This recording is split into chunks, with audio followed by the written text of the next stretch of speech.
Hello everyone. Today we are going to explain OSI and TCP/IP. In the last lesson, we actually talked about them being layered A, network reference models, 3. So why do we need to layer them? Actually, if we separate the functions between layers, each layer has its own function and role. This makes it convenient for us to develop, design, and precisely troubleshoot a series of issues in the future if any faults occur. Now, in this process, we can provide interfaces and achieve communication between hardware and software in the network and also improve compatibility. In the future, you might encounter many layers, such as the application layer, transport layer, network interface layer, or if we separate the network interface layer, it becomes our data link layer and physical layer. Each layer has its corresponding protocols. For example, Telnet is a remote control protocol. As for FTP and TFTP, they are file transfer protocols, and SNMP is our management protocol. In the future, you will become familiar with these protocols, including HTTP. When you visit web pages or websites, you often see HTTP cheese followed by a URL, which actually utilizes the HTTP protocol. SMTP is an email protocol, and DNS is for domain name resolution. When we visit sites like www.youtube.com or www.baidu.com, we actually rely on DNS to help us translate. Domain name resolution is actually very simple. It helps us translate domain names into IP addresses. You might wonder why we need this translation. When we visit Baidu, for example, we might open a web page. You can just enter its URL to visit the corresponding website. However, if you want to, for example, if you want to check your computer's latency, you need to ping something, ping a website to test, and see its network latency. This means the round-trip time for a data packet. Now, if you are pinging a website again, you will see that although we are clearly pinging a website, the response comes from an IP address. In reality, when our computer pings, it is still pinging an IP address. However, different websites actually have quite a few servers. It's impossible for all of us to access a single server. That's not feasible. So, in this context, the DNS server helps us by translating and telling us what the IP address corresponding to a website is. Therefore, when our computer accesses websites or web pages, it actually does so through these DNS. In addition to this class, there is also the DHCP protocol, which helps us automatically assign our IP addresses. These are some of the protocols at the application layer. As for the transport layer, there are two very important protocols, namely TCP and UDP. We will discuss these in our subsequent courses. One of them is reliable transmissions, and the other is less reliable transmission. We will gradually cover these topics later on. Besides this, at the network layer, we will also touch upon protocols like ICMP, IGMP, and IP. Technologies like AOE and others are at different levels. PPPoE belongs to the data link layer. Similarly, we have E2 and PPP. Finally, the physical layer mainly defines transmission media, so there aren't any specific protocols associated with it. So let's continue. If in the future, when using some networks, you need to know about certain organizations, for example, those responsible for developing and promoting Internet protocols. For instance, in the future, we might learn about OSPF or WLAN. These protocols actually all belong to TTPI, one type within the IP protocol, because what we are using now is the TCP/IP architecture. All the protocols you see today follow this TCP/IP. Each of these protocols actually has its own 4 RFC standard to introduce the protocol, and all manufacturers must adhere to this standard. Besides this, what else? There is also IEEE. It is responsible for defining some Ethernet standards, or the 802.11 Wi-Fi standards. Besides these, there is also ISO. As we mentioned before, the OSI model was actually defined and developed by ISO. It mainly defines standards for various industries.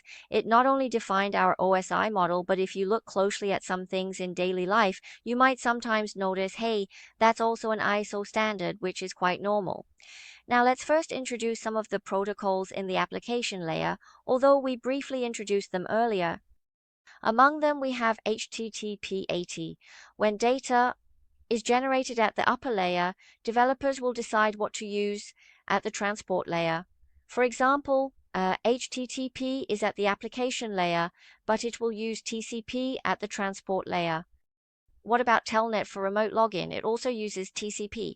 As for FTP 2021, it uses two here, whether it's 80 and 23, 20, or 21. These are all called port numbers. Then there's SMTP, which stands for Simple Mail Transfer Protocol, providing email services. And then there's TFTP, which is also a file transfer protocol. However, we call it Trivial File Transfer Protocol as it provides some basic file transfer services. Additionally, during exchanges, its overall security might not be as high.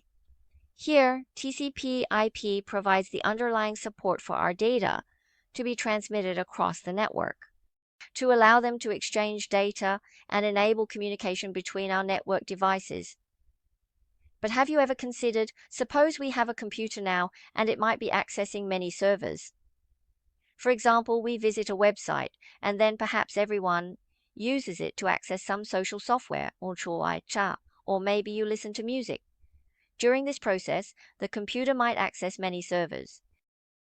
But when they return this data to us, it all converges on my computer. So how do I know which internal application it is returning to? Actually, this is where we rely on these ports to differentiate. Now, let's briefly talk about FTP.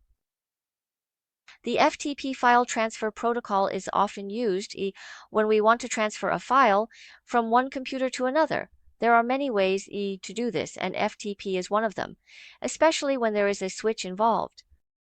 We can transmit some data through this switch, but it's not as simple as directly transferring files to another computer like we usually do. We can use a client program like SFTP for this purpose. To perform an upload, including, for example, if I want to export some configurations from the switch in the future, it is also done through an FTP client, including the server side. The client, in fact, allows our local users to remotely control some files on the remote server. So our users can install an FTP client program on our computer and connect with these FTP servers to control them. As for the server, it actually provides us with services like offering a function for our remote clients to access and operate.